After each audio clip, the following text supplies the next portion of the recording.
The year 2023 saw a high rate of internet shutdowns by governments across the world and has actually been labelled the worst year in history for this issue. Countries that have experienced such interruptions include Sudan, Ukraine, Palestine and Myanmar.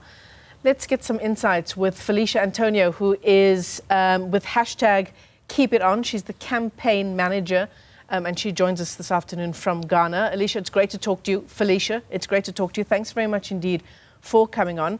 It's obviously become a tactic for governments in particular situations to shut down the internet. Thank you so much, Michelle, for having me. And yes, as you rightly indicated, Access Now and the Keep It On Coalition, which comprises of over 330 organizations globally. Recently, yesterday, we launched our annual Keep It On reports. And this report is titled Shrinking Democracy, Growing Violence, Internet Shutdowns in 2023. And it exposes the unparalleled impact and destruction of these brutal attacks on human rights throughout a dangerous year of extremes.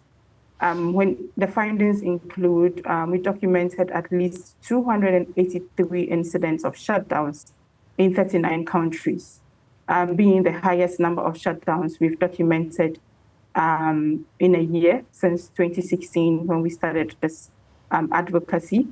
And it also shows that there's been over 41% increase from 2022. Indeed, this year, we've seen shutdowns correspond to violence and grave human rights abuses.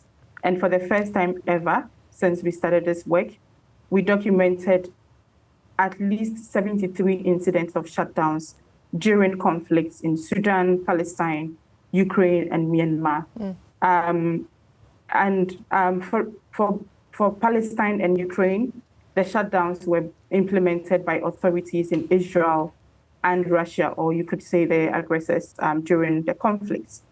And I want to use an example from what we've seen in Palestine.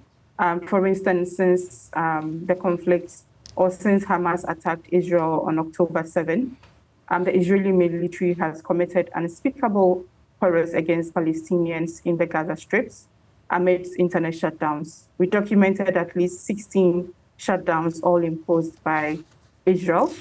And throughout the rest of the year, in 2023, amid heavy bombardments continuing, as well as depleting fuel, internet traffic in the Gaza Strip significantly dropped.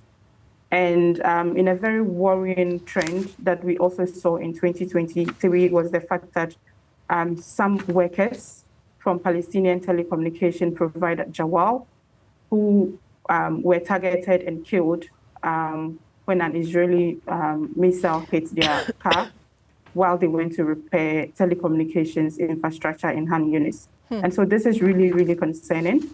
We've also seen the weaponization of shutdowns in Sudan by the RSF, the Rapid Support Forces, as well as the Sudan Armed Forces since the conflict began in April last year. Felicia, if I can come in there, you know, for our viewers who are not making the connection between why this is so incredibly important and why this is an attack on democracy, you know, outside of the fact that you don't have access to the kind of information that you need to make decisions as citizens in these countries, tell us more about why this is so incredibly concerning.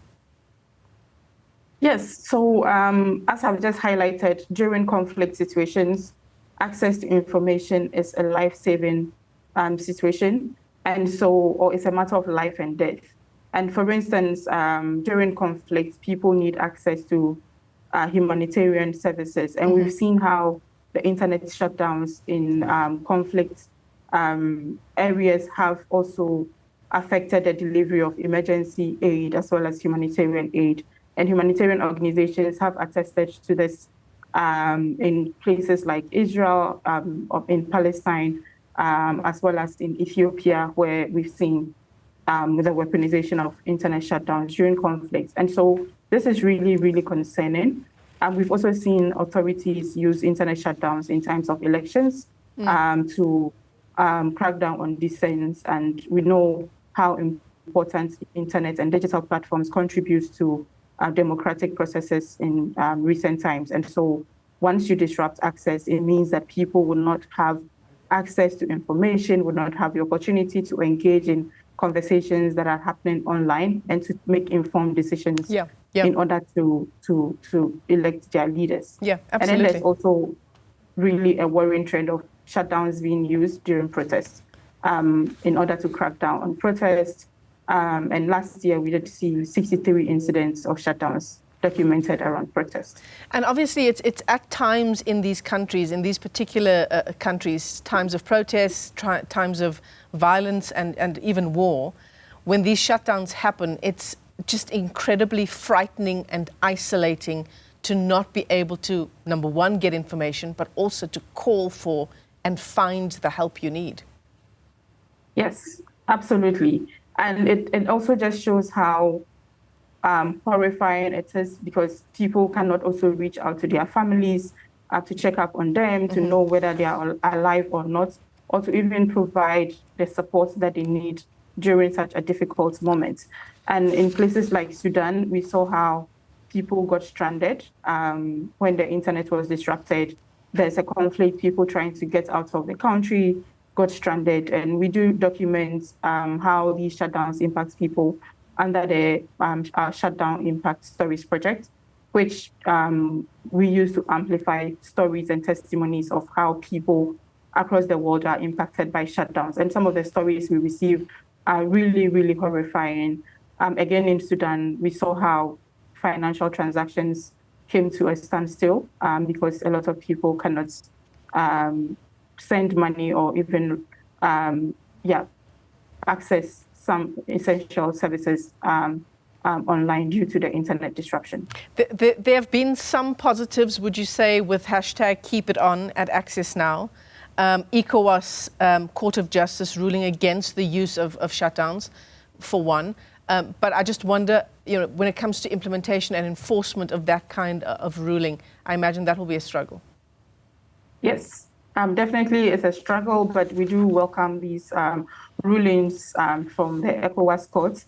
We've seen rulings from national courts as well in places like in Zambia and in India and other places. And I think they continue to serve as precedents for us to use to advocate against internet shutdowns. Another positive we saw last year was the fact that the Freedom Online Coalition published a landmark statement urging governments to stop shutting down the internet in times of elections. And this was ahead, as we all know, 2024 is a year, it's a super elections year, and this ruling or this statement is really, really timely and significant for the work that we do.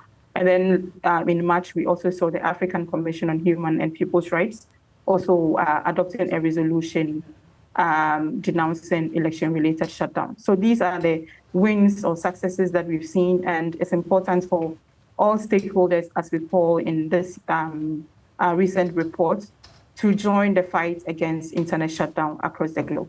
And hopefully when you and I talk in a year's time, the numbers will look completely different. Felicia Anthonio, let me thank you for your time this afternoon.